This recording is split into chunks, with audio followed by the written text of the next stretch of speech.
Hey guys, CC here with your travel tips and tricks. Today we're going to talk about tips for traveling with kids. So now if you've got smaller kids, you know that traveling is always going to be an ordeal. So it's just a few things that might help you to alleviate some of the problems that you can find yourself facing when you're traveling with smaller kids. Now we're going to kind of focus on air travel today. So a few things. By the time you get to the airport, you get through security and you board the plane, and there's already been a lot of waiting, and you know how kids are with waiting, they aren't too good at it. So then you have strangers, you have loud noises, and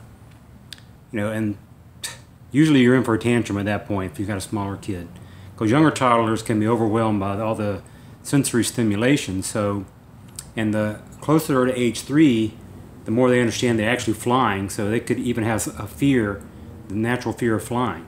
So it could be quite scary for them. So let me give you about a few things that you can maybe help to alleviate this. First off is build a positive anticipation by pointing out planes flying in the sky, giving your child a toy airplane, just get them used to airplanes and how fun it could be to be with an airplane.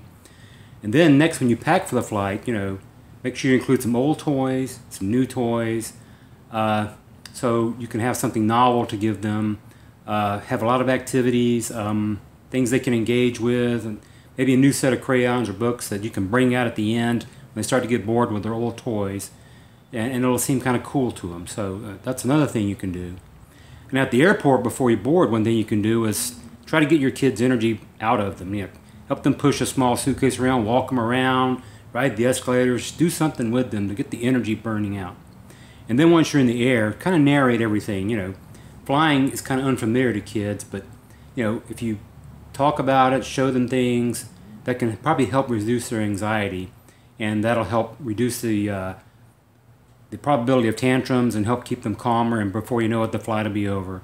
So these are just a few things. If you're flying with your kid for the first time, or maybe you flew and you couldn't handle them, it was a disaster, try these things the next time you're going to fly with your kids. You can check out this and other tips in my travel blogs. A button below here, our link, the crazytravelguy.com. Let me know your comments about if you've flown with kids, what you've done to help alleviate some of the problems there. Be anxious to hear from you, and happy travel, guys. Thanks.